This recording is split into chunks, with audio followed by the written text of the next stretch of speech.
Bienvenue dans Eau de Vie, le podcast qui vous emmène à la découverte de l'univers des spiritueux, des vins et du monde de la boisson en général. Je m'appelle Louis-Marie et je suis le cofondateur de Speakeasy, un média qui vous emmène explorer les actualités de ces univers passionnants.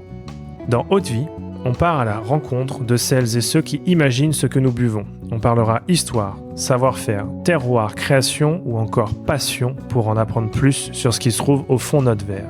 Mais avant de vous laisser avec l'épisode du jour, pensez à vous abonner et à laisser une note plus un avis sur Apple Podcast. C'est la meilleure des récompenses pour toutes les heures de travail effectuées chaque semaine. Bonne écoute!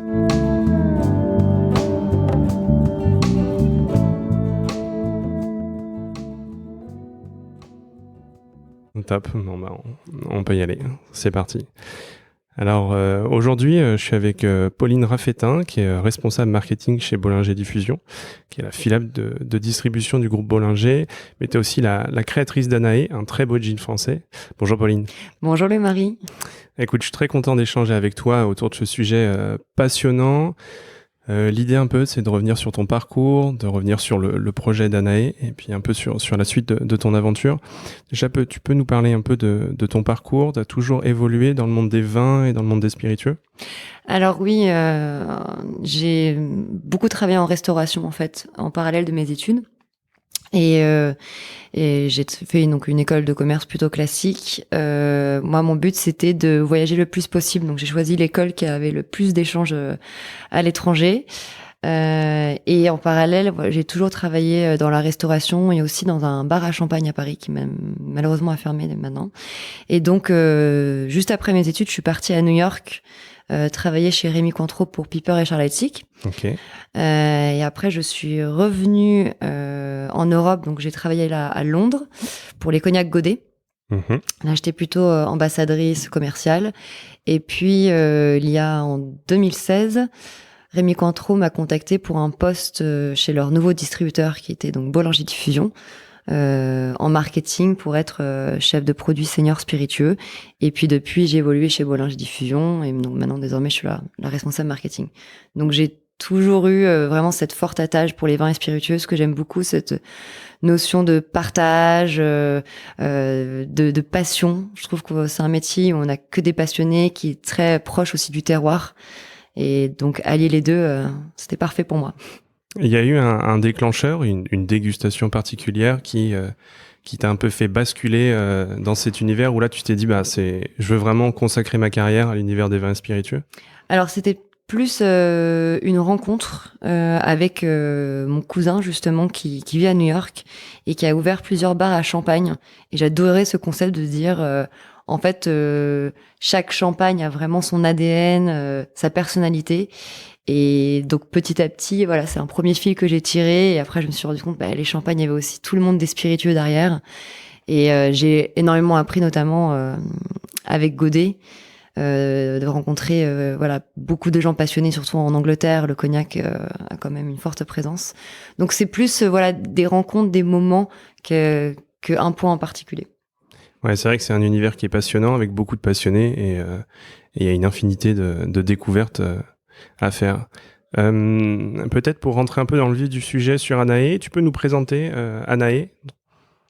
Alors Anaé, c'est un projet intrapreneurial que du coup j'ai eu la chance d'orchestrer il y a maintenant un peu plus d'1 an et demi, qui a été lancé officiellement en septembre de l'année dernière. Et c'est le premier gin du groupe Bollinger. Qui est un gin vraiment avec une démarche très engagée, ce qui était très important pour moi quand on a lancé le concept. Donc c'est un gin qui est 100% bio, qui est 99,5% français. Il y a juste, je vous expliquerai plus tard, mais voilà, un ingrédient qui vient pas de français, mais l'ensemble du process est français. Et c'est un gin aussi qui rassemble plusieurs experts du groupe Bollinger, puisque j'ai travaillé avec Dominique Toutot, qui est le maître de chai des cognacs de la main, pour vraiment écrire cette recette, et d'autres personnes aussi à l'extérieur du groupe. Ok, très clair. On dit souvent qu'une marque, la création d'une marque, c'est quand même le reflet d'un parcours, de rencontres de son créateur. C'est quoi la genèse du projet d'Anaé? Quel était l'élément déclencheur? À quel moment l'idée est venue? Alors, il y a eu plusieurs aspects. Le premier, c'était donc, on avait un portefeuille très riche de spiritueux avec du coup d'autres partenaires externes, dont Rémi Cointreau.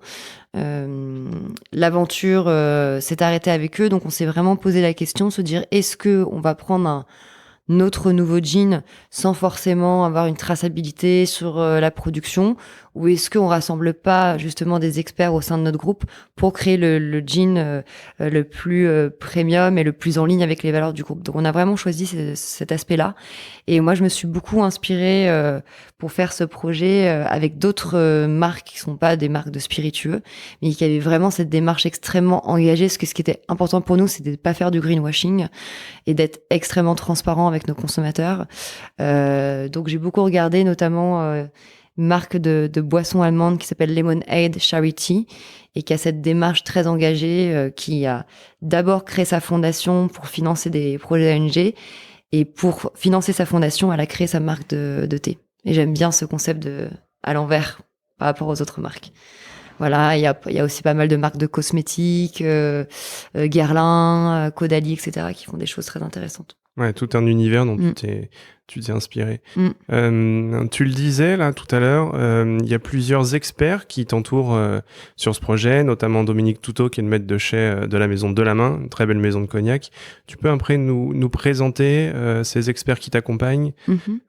Comment est-ce que tu les as approchés, qu'est-ce qu'ils t'apportent pour la création de ce gin? Alors en effet, Dominique est rentré tout de suite dans l'aventure. Il était extrêmement partant parce que depuis 1980 il est chez Delamain, donc lui il est vraiment très associé au cognac, et je l'appelle le nez d'Anaé. C'est vraiment lui qui m'a aidé à écrire la recette. Donc avec Dominique on s'est dit on a l'expertise concept, etc., l'expertise dégustation, mais on n'avait pas l'expertise distillation. Donc du coup on a vraiment toqué à plusieurs distilleries pour au final s'orienter vers Philippe Lacly de la distillerie Berclou en Charente, qui nous a été fortement recommandé, et c'est vrai que le lien s'est fait très rapidement. Enfin, c'est un vrai passionné de la distillation, de comprendre aussi comment son alambic fonctionne, parce qu'il a un alambic très particulier qui s'appelle le Stoeffler. Donc Philippe Lacly nous a accompagnés sur toute la partie distillation. C'était vraiment extrêmement riche, et on a beaucoup appris avec lui. Et sur la partie mixologie, c'est Guillaume Quens du bar Fréquence à Paris qui lui on a réfléchi ensemble sur toute la drink stratégie, donc comment on va le déguster, quel type de cocktail, quel pairing. Donc voilà, donc tous les quatre on a vraiment pu avancer ensemble sur le projet. Ouais, c'est vraiment des gens très inspirants et vraiment experts et très pointus dans chacun de leurs domaines. Et comment ça s'est passé? T'es venu, tu leur as proposé déjà une idée que t'avais, ou tu leur as juste dit je souhaiterais créer un gin, monter à bord du train pour cette nouvelle aventure? Comment ça s'est passé? Alors, sur Dominique, je lui présentais le projet. Enfin, il y avait déjà les idées de se dire le cahier des charges, bio, français, engagé, mais on n'avait pas encore le cahier des charges du goût. Donc, quand on a rencontré Philippe, sur la partie recette, c'est vraiment été tous les trois. On lui a dit il faut que ça soit un gin qui ait des notes d'agrumes, des notes d'épices, des notes poivrées, des notes florales, mais les ingrédients doivent être vraiment français. Donc, on a réfléchi en fait tous les trois à des plantes qu'on souhaitait mettre dans la recette. Donc, par exemple, moi, je me suis acheté, c'est un super bouquin d'ailleurs, toutes les plantes comestibles sauvages qu'on peut trouver. Et donc, chacun a vraiment apporté sa petite plante. Dominique a eu l'idée géniale du masseron. On en parlera sûrement tout à l'heure. Et ensuite, Philippe nous a fait, donc là, il a utilisé son expertise pour faire des micro-distillations en blind test. Donc, on avait à peu près 6-7 pistes. Et on a fait la dégustation en blind test. Et là, Dominique m'a dit, si on n'a pas de coup de cœur, il faut qu'on recommence. Il faut vraiment que ça se joue au coup de cœur. Et heureusement, on a tous les trois eu le même coup de cœur sur une piste en particulier. Donc là, on s'est dit, c'est génial, on a trouvé. Et alors là, c'était la partie la plus difficile parce qu'il fallait peaufiner. Et on s'est rendu compte de la difficulté de l'alambic Stoeffler, de la difficulté de la qualité des plantes aussi, qui est extrêmement importante dans ce type d'alambic. Si la plante a mal séché tout de suite, on va le ressentir. Et aussi le cahier des charges, qui était extrêmement important, s'il fallait que ce soit une base vinique. Et ça, pareil, il y a eu c'était très challengeant parce que il fallait que ça soit un alcool vinique français bio. Et donc, en termes de sourcing aussi, avec les vendanges qui sont pas terribles en ce moment, on a eu plus de mal, mais on a vraiment identifié la différence entre l'alcool vinique et l'alcool de céréales pour cette recette. Il n'y avait pas photo, il fallait vraiment qu'on reste sur du vinique. Sur du vinique. Et donc, l'alcool vinique, finalement, c'est tout de suite imposé. C'était dès le départ dans le cahier des charges. Dès le départ. On s'est dit, c'est le groupe Bollinger, c'est un groupe qui a uniquement des produits faits à base de raisin, donc y compris de la main. Donc, il fallait qu'on soit aussi à base de raisin. Ok. Et sur la recette, l'écriture de la recette, toute la création, vous avez mis combien de temps? Est-ce qu'on parle de dizaines d'essais? Est-ce qu'on parle de plus ou moins? Est-ce que ça a été vraiment, j'imagine, quand même très compliqué et beaucoup d'essais pour arriver à avoir ce produit fini qui à la fois vous plaise à tous, mais qui soit aussi, je dirais, compatible avec le goût du plus grand nombre. Comment est-ce que ça s'est passé? Alors, on a identifié la piste coup de cœur dès le premier blind test, mais à partir de là, on a fait, je pense, en effet, une dizaine d'essais pour peaufiner et arriver vraiment à ce goût qui est extrêmement pur et qui est vraiment une symbiose justement entre ces quatre prismes de le floral, l'épice, l'agrume et le côté fruité. Donc, en fait, je m'attendais pas à ce qu'il y ait autant de difficultés sur le peaufinage de la recette. Et donc, ça nous a pris pas mal de mois. Et ça a aussi été un parti pris de se dire c'est un gin qui a une vraie personnalité. C'est-à-dire que c'est pas un gin qui peut se marier à tout type de cocktail, tout type de tonique. Mais c'était aussi important de se dire il faut qu'on se démarque et qu'on montre que Anaï a une personnalité, a une vraie ADN et que chaque ingrédient apporte vraiment quelque chose aussi dans la recette. C'est quoi justement alors l'ADN d'Anaï, les piliers un peu? Alors, les piliers d'Anaï, c'est vraiment le côté engagement. Donc, c'est vraiment un gin engagé et je t'expliquerai peut-être tout à l'heure ce qu'on a fait. C'est un gin aussi, l'autre pilier qui a une qualité très prestigieuse.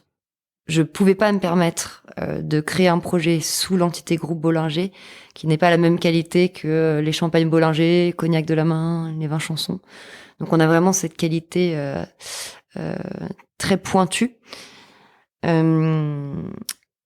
je dirais c'est un gin aussi local, mais du vrai local. C'est-à-dire que tout est fait en France, tous nos fournisseurs sont français, aussi bien du liquide que le packaging. Et c'est un gin qui est très transparent aussi. Ok. Et pour rentrer un peu dans le côté botanique, il y en a combien? Qu'est-ce qu'on retrouve dans Anaï? Comment est-ce que vous les avez sourcés? Auprès de qui? Alors, il y a 8 ingrédients sur Anaï. Sur les 8, on en a 7 qui viennent de France, qui sont 100% bio. Et le 8e, c'est la baie de Genièvre, qui est bio, mais qui n'est pas française. On s'est vraiment posé la question de se dire, est-ce qu'on privilégie le bio ou le français?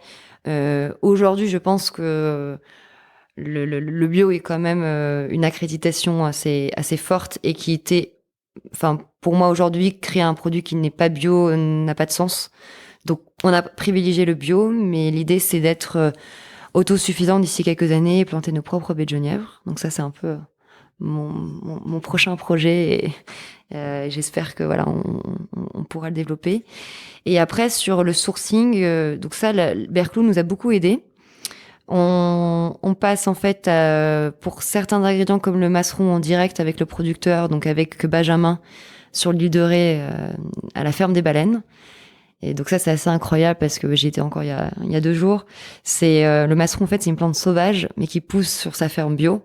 Parce que lui, il récolte beaucoup de plantes aquatiques, de la salicorne. Enfin, il nous a fait goûter des choses vraiment incroyables. Il donne plein d'idées. Et après, sur les autres ingrédients, on travaille avec une boîte familiale qui, elle, travaille en direct avec des petits producteurs uniquement en bio. Mais il n'y a pas de contrat, donc c'est vraiment à la relation. Et j'ai eu l'occasion aussi d'en rencontrer un la semaine dernière, donc notre producteur de fleurs de bleuet, qui se trouve dans le nord, à 45 minutes de Lille. Et pareil, en fait, c'est des gens, c'est que des boîtes familiales. Lui, c'est son arrière grand-père, je crois, qui avait la ferme et qui avait le séchoir aussi, ce qui fait sécher après ses plantes. Donc c'était extrêmement important dans le choix aussi de nos producteurs qui partagent ces valeurs familiales, ces valeurs de respect de la biodiversité. Et donc on s'est vraiment aussi allié avec des gens qui correspondent à cette démarche-là. Et c'est pareil pour la bouteille, c'est pareil pour les cartons, les étiquettes. Voilà, c'est des boîtes plutôt de petite taille, familiale, qui a une vraie aussi démarche RSE derrière. Ouais, vous avez vraiment cherché à faire finalement un projet qui soit un partenariat avec beaucoup de monde, à vous entourer de gens qui soient alignés sur votre idée et sur votre projet. Ce qui, j'imagine, a pris quand même du temps pour trouver le bon partenaire au bon endroit pour élaborer Anaï. Absolument. Peut-être pour revenir sur la baie de Masseron, c'est une botanique dont on entend assez peu parler. Qu'est-ce que c'est, quel goût ça a? Tu peux nous en parler? Alors, le masseron, c'est une baie, en effet, qui est sauvage et qui pousse généralement dans les marais. C'est une petite graine noire. Ça ressemble en fait un peu à la baie de Genièvre, mais en plus petit.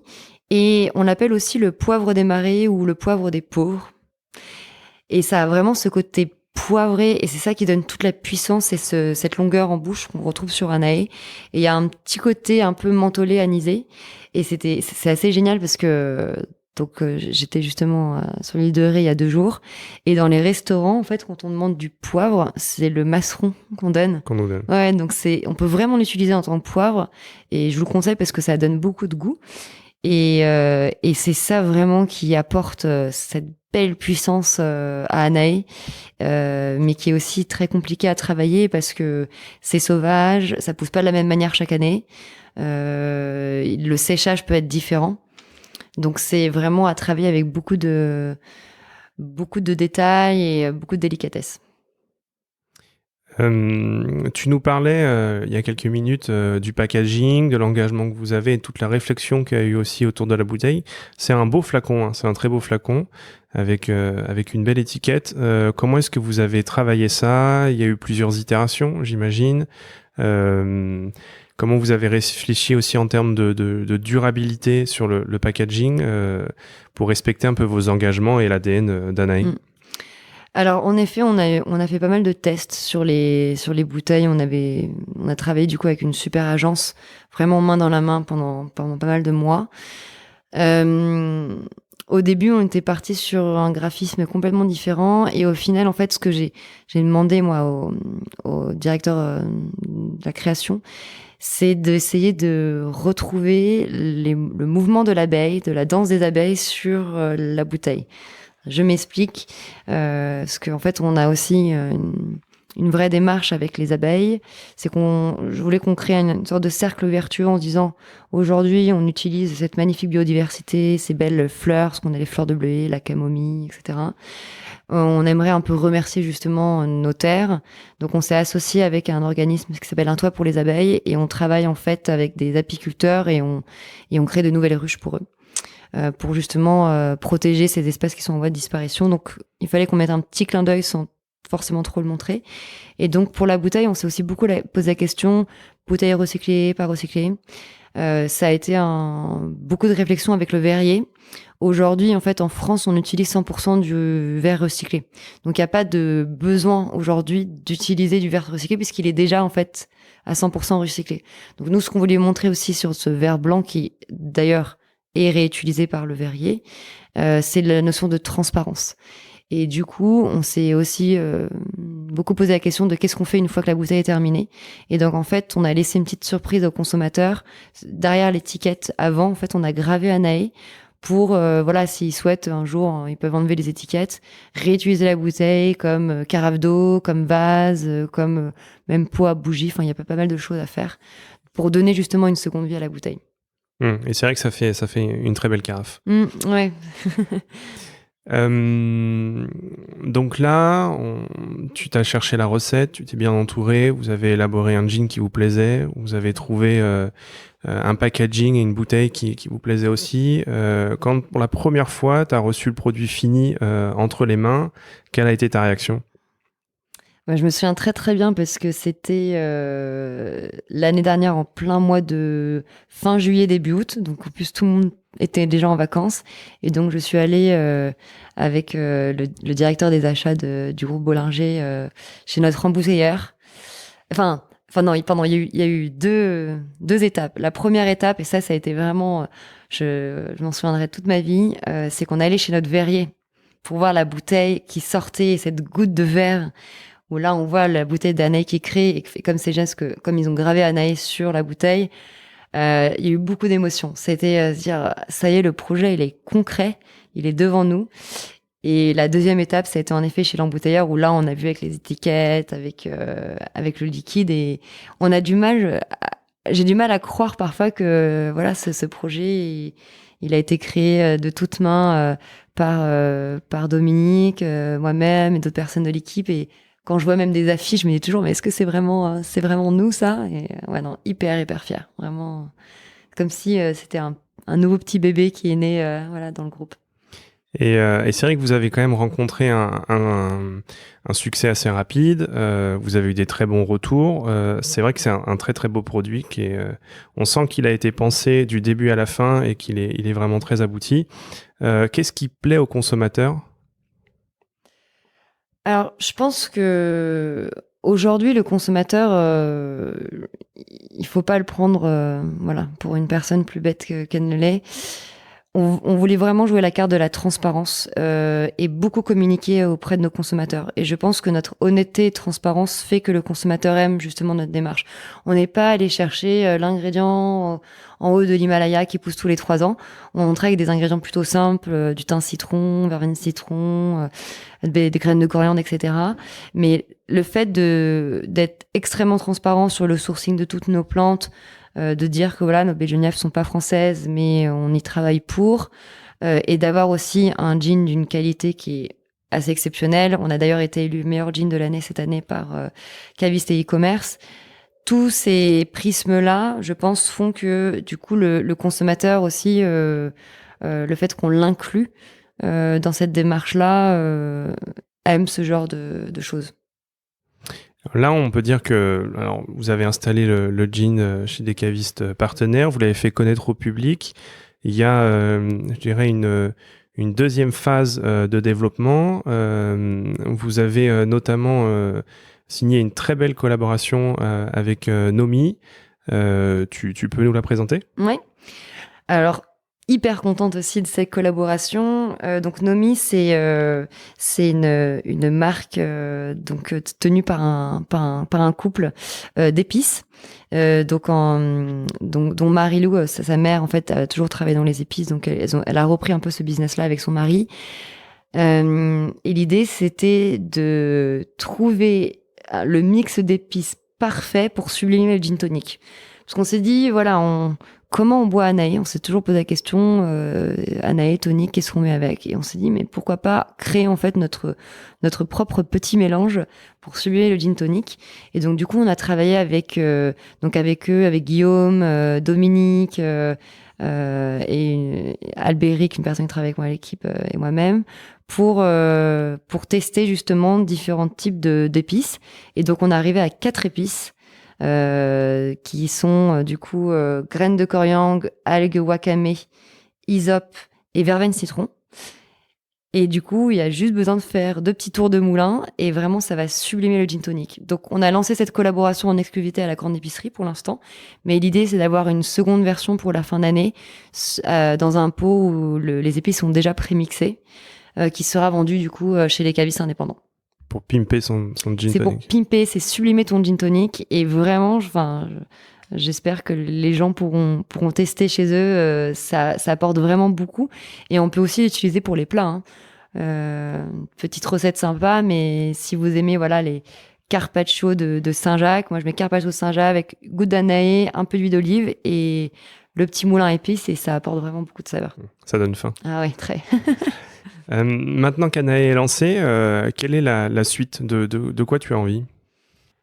Alors pour moi, Anaé est pas encore tout à fait lancée. Ça a été lancé qu'en septembre dernier, donc il y a encore un vrai travail d'accompagnement, parce que c'est important pour nous que ça soit un vrai succès en France. Donc on veut vraiment se concentrer sur le marché français. Et aussi accompagner nos clients qui nous ont suivis depuis le début. Je pense notamment au groupe Evoque qui, dès le début du lancement, nous a fait confiance et a mis Anaé du coup en cocktail au Nolinski, au Sinner, au Brac. Donc c'est déjà avant tout continuer à accompagner, continuer de développer les rotations. Et une fois qu'on aura bien analysé ce premier marché, on verra la suite. On a plein d'idées de projets en tête. Je peux pas encore t'en dire trop, mais ouais, il y a pas mal de belles choses qui vont arriver. Très beau teasing. Écoute, Pauline, on arrive à la fin de cet entretien. J'ai encore quelques petites questions. Quel est ton spiritueux préféré? Alors naturellement, en dehors du gin. Le rhum. Le rhum. J'aime beaucoup le rhum, ouais. Et alors, ta plus grande claque de dégustation? Ouais, difficile la question. Alors, je te disais tout à l'heure que j'étais très amatrice de rhum, mais ma plus grande claque n'a pas été du rhum. Ça a été un cognac, et c'était chez Delamain. Et c'était une petite Dame Jeanne. Je pourrais même pas te dire de quel millésime c'était, parce que c'est extrêmement top secret, parce que Delamain a vraiment des pépites. Et je me suis pris une claque parce qu'en fait, je trouve que le cognac, il y a beaucoup de points similaires avec le whisky, avec le rhum. Et je me souviendrai toujours de cette dégustation. C'était un soir avec Dominique et d'autres personnes. Et cette longueur en bouche et ce côté fruit, on a vraiment l'impression de croquer dans du fruit alors que c'était un millésime qui datait des années 1950. Incroyable. Enfin, vraiment ça restera, je pense, vraiment marqué dans mon esprit. Ancré dans ta mémoire.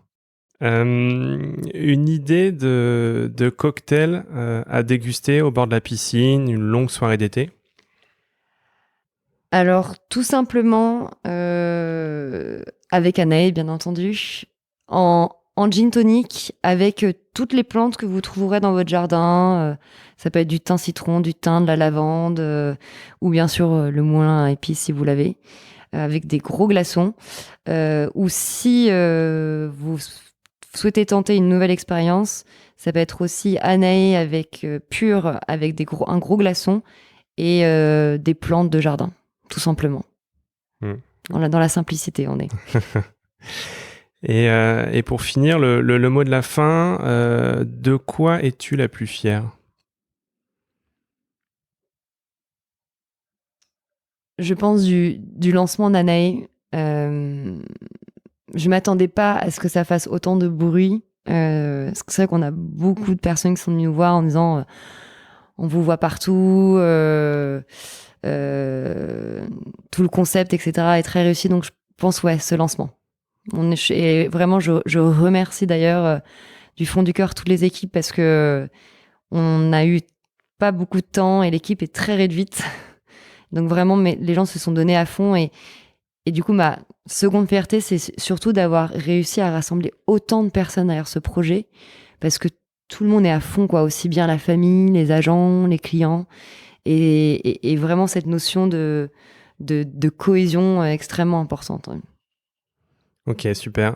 Bah, écoute, merci Pauline, merci pour cet entretien, merci pour nous avoir un peu montré l'envers du décor d'Anaé. On peut retrouver Anaé chez les cavistes, dans les bars-restaurants, c'est bien ça? Absolument, donc on peut trouver Anaé chez les cavistes indépendants, également chez Nicolas, et aussi sur le net, comme whisky.fr, et bien entendu dans les CHR, les bars, les restaurants, les hôtels. Vous pouvez tout à fait aller sur le site de Anaé. On a un onglet où nous trouver, donc là on a listé un peu quelques clients par ville. Super. Écoute, un grand merci. On souhaite une belle histoire à Anaé. Et puis, on attend avec impatience les surprises que tu nous réserves. Avec plaisir. Merci en tout cas pour cette interview. Merci.